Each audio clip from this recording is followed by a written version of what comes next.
Assalamualaikum warahmatullahi wabarakatuh. Kita lanjutkan konten dengan 3 langkah. Tulisannya sudah saya buat, sudah bisa dibaca di 4 platform harusnya. Facebook, IG, TikTok, dan YouTube. Kemudian posternya juga sudah. Kita lanjut ke video. Judulnya hari ini, hati-hati tukar uang baru, jangan sok bagi THR kalau hutang belum lunas, oleh Fauzan Kokajinye. Ini pertama kali saya buatkan olehnya.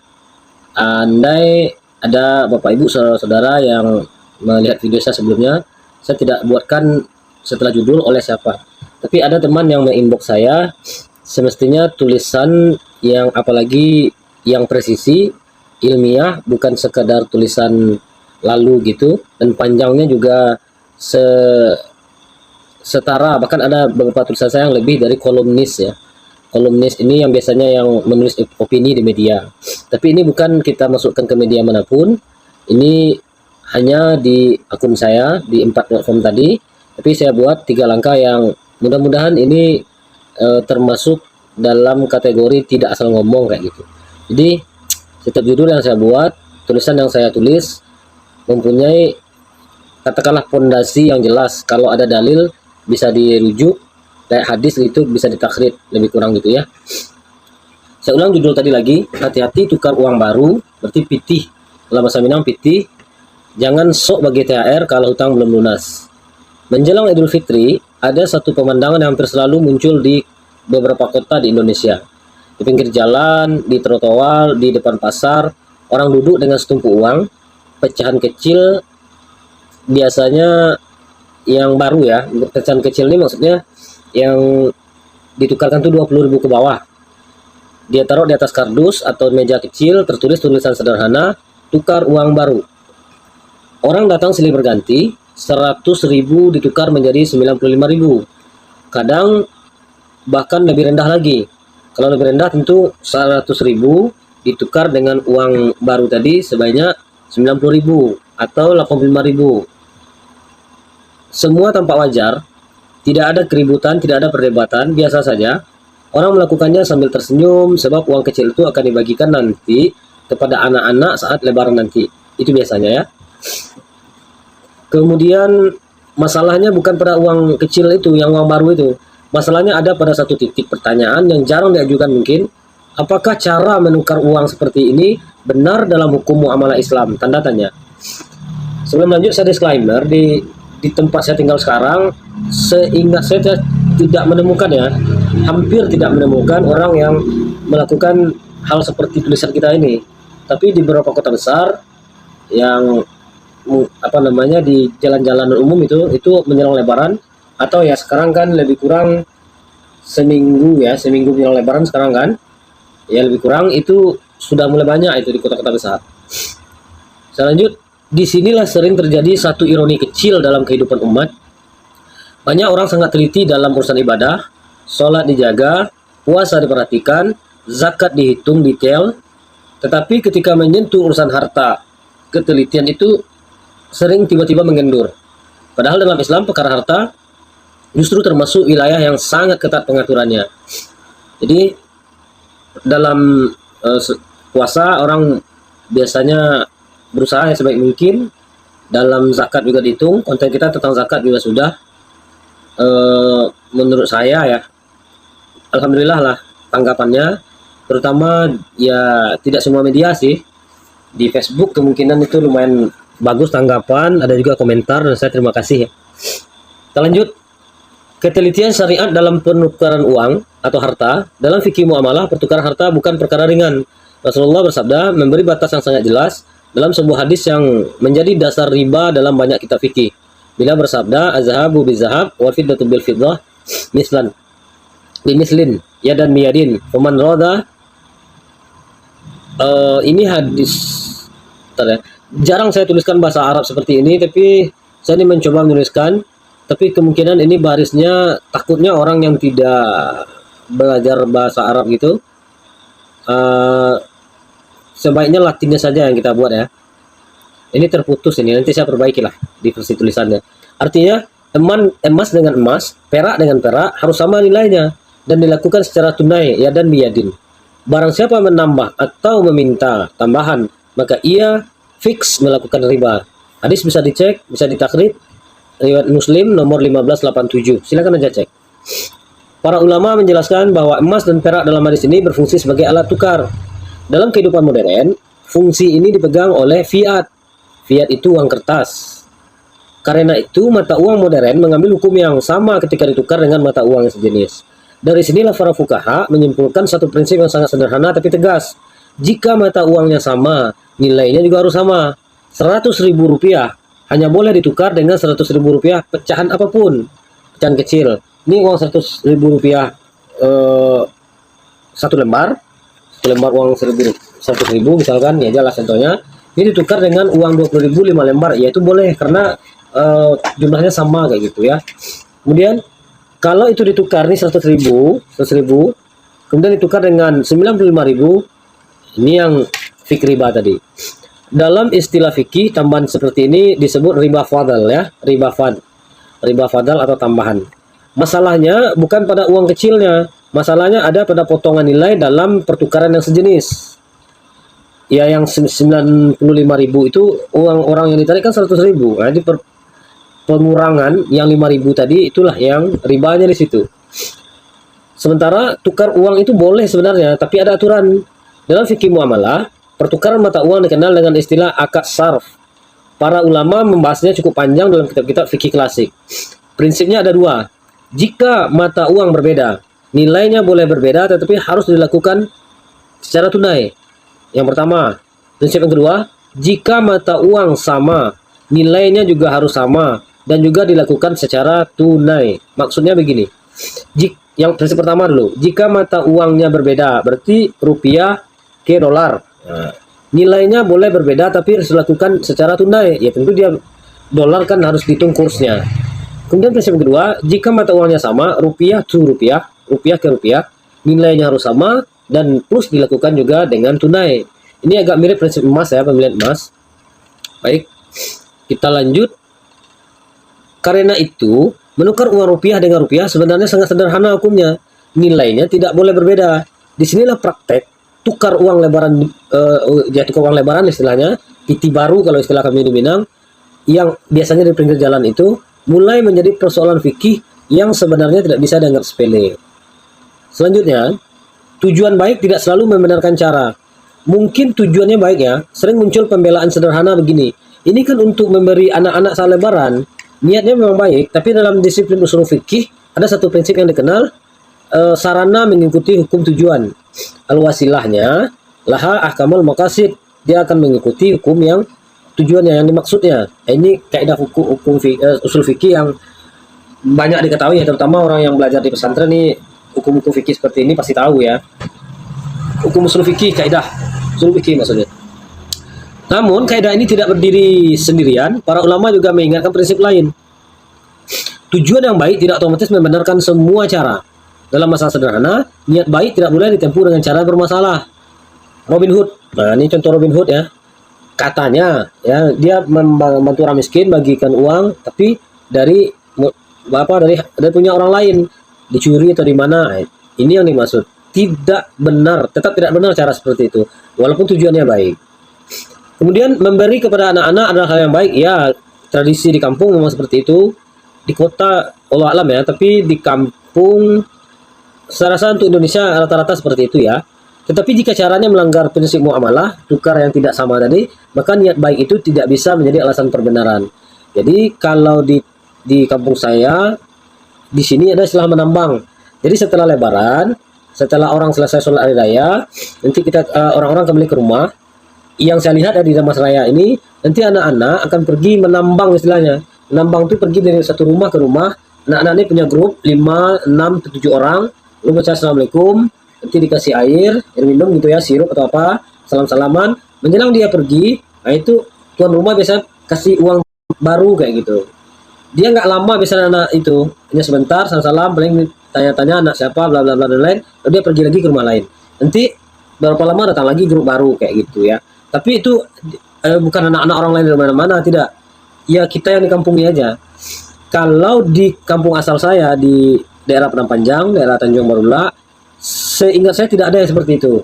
Tidak ada kami istilah menambang itu nggak ada. Tapi kalau di Damasraya ini rata-rata saya lihat memang banyak. Kalau di kami itu biasanya ini saya menyame ya, memberikan apa namanya, yang saya lihat realitinya. Kalau doa menjelang Ramadan di sini lazim, di sini di Damasraya itu hampir semua rumah ya, semua tempat tuh melaksanakan doa. Ada juga yang berkumpul beberapa orang, beberapa keluarga dalam satu suku misalkan, atau memang di rumah pribadi. Tapi kalau setelah Lebaran, ini yang saya lihat, enggak tahu lah kalau bagian Pulau Kunjung ini saja, setelah Lebaran itu jarang berdoa. Ya yang ada tamu kayak tadi. Kalau di tempat asal saya di Padang Panjang, menjelang puasa itu, yang saya tahu ya, itu tidak lazim juga berdoa seperti itu. Ada yang melakukan, tapi tidak banyak. Cuman setelah nanti puasa, itu baru banyak berdoa. Makanya kalau kami orang-orang sekolah pesantren dari dulu, kalau habis Lebaran tuh 2-3 hari itu asik naik rumah orang aja untuk doa syukuran ya, doa syukuran hari raya. Begitu kira-kira. Ini tambahan aja, tidak ada dalam tulisan, tapi saya mau memviewkan realitinya seperti itu. Kaitannya dengan penukar uang apa? Jadi kalau soal memberi uang hampir sama aja, di kampung saya juga orang lazim juga memberi uang baru itu, tapi tidak dalam bentuk anak-anak menambang itu, tidak. Biasanya ya dari keluarga ke keluarga saja, mengunjungi keluarga A, keluarga ini, atau dari seperti saya ya, kayak bako itu keluarga pihak ayah, itu nanti dia kasih uang. Prinsip mengasih uang tetap ada. Kalau di Damasraya ini yang saya lihat itu memang ada aktivitas anak-anak itu istilahnya menambang gitu ya, pergi ke rumah-rumah, pergi ke rumah-rumah di sekitar anak-anak itu aja lah, pakai grup kecil gitu. Saya lanjut. Jadi ketika tradisi mengalahkan ketelitian, nah ini inti tulisannya di sini. Menariknya, praktik tukar uang seperti ini hampir setiap tahun terjadi dan jarang dipersoalkan. Orang sebagian menganggap itu hal biasa, lazim. Orang melihatnya hanya sebagai bagian dari suasana Lebaran. Padahal Al-Quran sudah memberi peringatan yang sangat jelas. Ini saya pakai Al-Quran, Al-An'am ayat 116. Jika engkau mengikuti kebanyakan manusia di bumi, mereka akan menyesatkanmu dari jalan Allah jika caranya itu ya yang dipakai salah.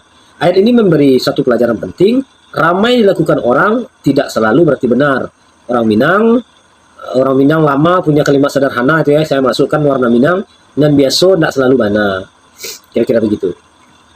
Selanjutnya, soal memberi itu baik, tapi tidak harus dengan uang baru. Nah, ini sudah bagian dari progres. Kalau boleh ya, saya melalui tulisan ini, sekarang melalui video ini, saya memberikan dalam prosesnya, memberinya itu tetap, tapi kenapa harus dengan uang baru? Sebenarnya nilainya sama aja, tapi yang namanya tradisi begitulah. Saya tidak mengkritisi, menghantam tradisi memberinya, no. Saya tidak menyentuh itu. Yang jadi objek tulisan kita adalah masalah penukaran yang tidak sama tadi, itu intinya. Hal lain yang sering terlupakan, memberi uang kepada anak-anak saat Lebaran sebenarnya hanyalah tradisi sosial, ya, bukan kewajiban agama. Betul, tidak ada dalil khusus tentang itu. Tapi ini baik, tradisi baik. Saya tidak menyalahkan itu. Jika seseorang mampu, tentu tidak masalah. Namun, tidak ada aturan yang mengatakan bahwa uang itu harus uang baru, harus pecahan tertentu, atau harus jumlah tertentu. Anak-anak biasanya melihat kegembiraan, bukan nomor seri uang kertas. Kadang, menurut saya ya, orang dewasa saja yang terlalu sibuk dengan simbol uang kareh, piti baru. Menurut saya, sebenarnya bagi anak-anak itu, gini, prosesnya saya tambahkan lagi. Dia dalam tulisan ini saya banyak bercerita berarti ya, bercerita reality.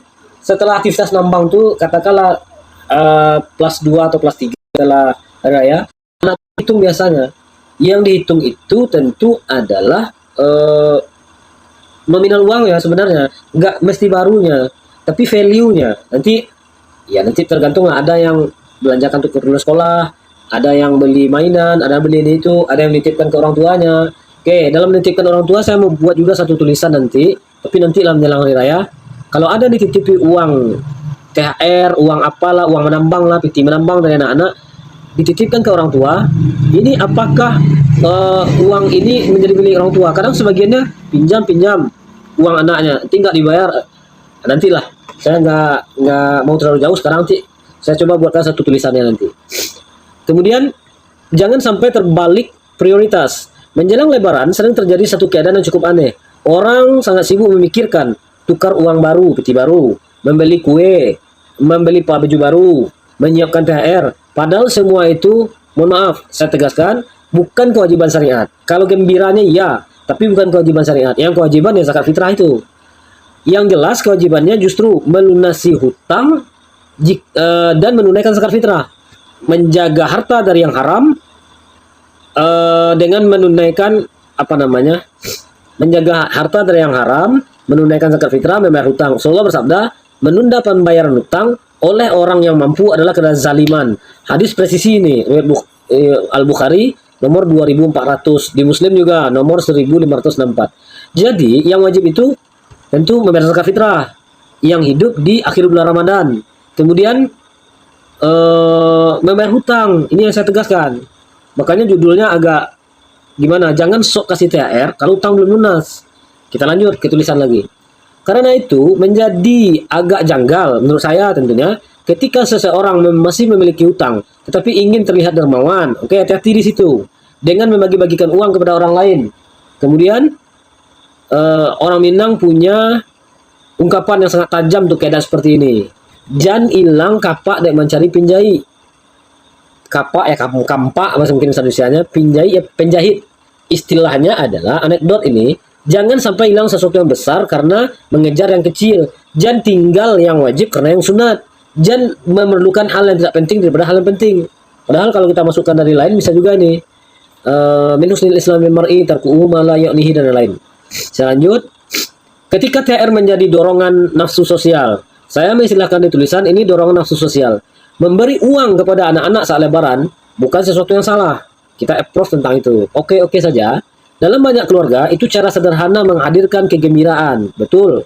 Namun perlu dibedakan sejak awal. THR yang dimaksud, yang saya maksud THR di sini bukan THR pekerja ya. THR bagi karyawan adalah hak dalam hubungan kerja dan wajib dipenuhi oleh pemberi kerja. Jadi THR kita yang saya bahas di tulisan ini bukan THR yang sifatnya dari perusahaan pekerja atau mungkin Bapak Ibu yang ASN dari pemerintah, bukan itu. Yang saya maksud nih THR di luar itulah pokoknya. THR yang biasa aktivitasnya itu di waktu hari raya, itu yang saya maksud. Saya harus tegas tentang ini. Jangan nanti pembaca atau terutama yang baca lah itu atau yang nyimak video ini juga mungkin menganggap THR ini THR dari perusahaan yang saya kaji, bukan itu. Itu beda tatanan itu ya. Saya tegaskan, yang dibicarakan di sini adalah THR sosial, oke? Yaitu pemberian sukarela kepada anak-anak, keponakan, tamu, atau orang lain saat lebaran, hari raya. Pemberian seperti ini boleh saja, bahkan bisa bernilai sedekah jika niatnya benar. Kalau niatnya membanggakan diri, tentu ya enggak ini, apalagi supaya sombong ya. Oke, ini kaidah umum saja kalau begitu. Terus masalahnya dalam praktek, sering kali dorongan memberi bukan lagi karena ketulusan, tetapi karena tekanan sosial. Kurang THR kita nak satu blok. Jadi orang berbagi, kita nak berbagi pula. Merasa tidak enak hati jika tidak memberi. Malu jika jumlahnya kecil.